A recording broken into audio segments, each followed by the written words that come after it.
Information around us is input via the five senses: sight, hearing, touch, taste, and smell. The brain processes this information, we pay attention to, and make decisions based on it. We unconsciously or deliberately store some sensory information. This process requires encoding the sensory input. Once encoded, the memory store can be stored for a few seconds or maybe a lifetime. For example, meaningful experience can stay for us for a lifetime: biking, swimming, walking, etc. There are three ways of encoding information to be used by our memory system: acoustic encoding with sounds, visual encoding with sight, semantic encoding with meaning and definitions. Output. This is when people express or show the information that they have through the process of retrieval. Duration and capacity. Duration is the length of when you can store information, and capacity is the amount of information you can store. Short-term memory store. The sensory info first enter the STM store through the five senses. This temporary store usually lasts 18 seconds and holds about 7 items of information. If we rehearse the information, it can move to the long-term memory. Long-term memory. Talking about long-term memory, what is it? Well, long-term memory can last for minutes or up to an entire lifetime, and it can hold potential unlimited amount of information. Encoding it in long-term memory is largely semantic, but it can be visual or acoustic. Why do we forget things? Information in our STM can be forgotten through the process known as displacement. This is when new info pushes out older ones as we exceed the limit capacity of STM memory. As in, forgetting long-term memory is due to variety of reasons. It can be memory decay as the memory trace is not used, while other may be overwritten by new information, also known as interference. Or maybe we cannot find it since we have lost like the link or like the broken URL if you compare it.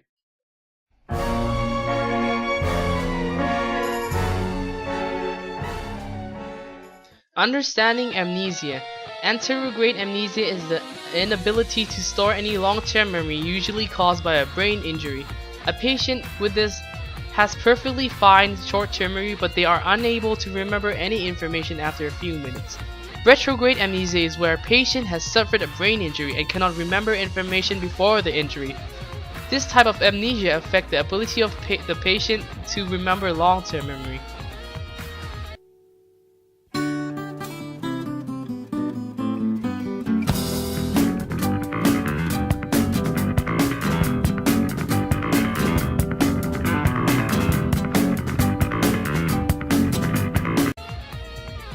Bartlett proposed that memory are not stored exactly as like in a computer, but our memories are notes of what we have experienced, like jotting down a brief down a notepad.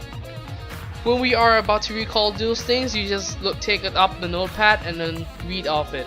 This means that the memory are not exactly copies but are an interpretation, which is an active reconstruction. How schemas affect memory.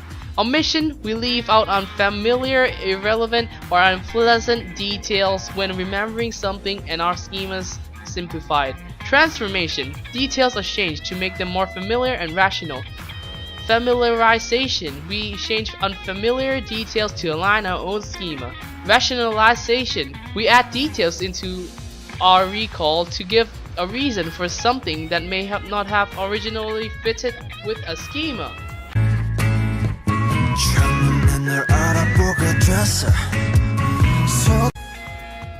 Atkinson and Triffin SMS theory. Richard Atkinson and Richard Triffin developed the multi-store model of memory in 1968 by drawing the conclusion from memory experiments conducted by other researchers. By pulling together this research, they are able to identify 3 distinctly different stores in our memory system. The sensory register, which is our immediate memory of sensory information, the short-term memory, the long-term memory. It is believed that we have separate sensory registers for each of our principal senses. Iconic memory is a sensory register for visual info that lasts around 1 second. Echoic memory is the sensory register for sound information that lasts for a few seconds.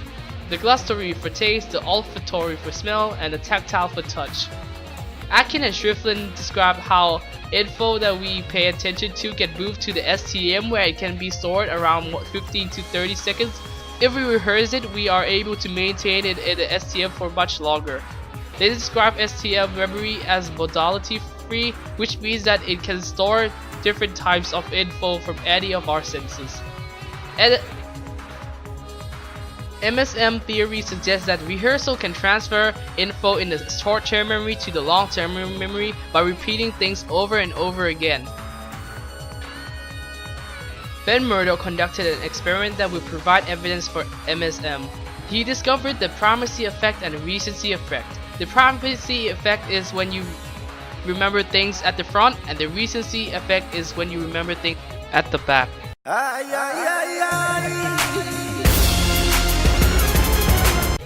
Reductionism and holism. Reductionism is a theory of describing something using its basic parts or simplest explanation.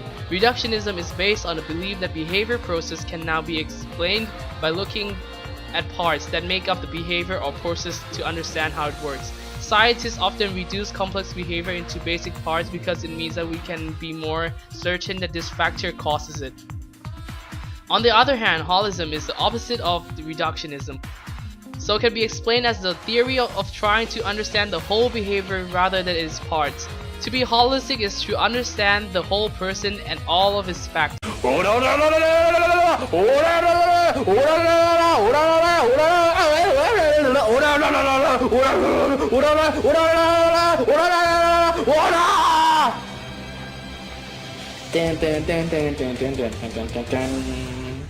Hola!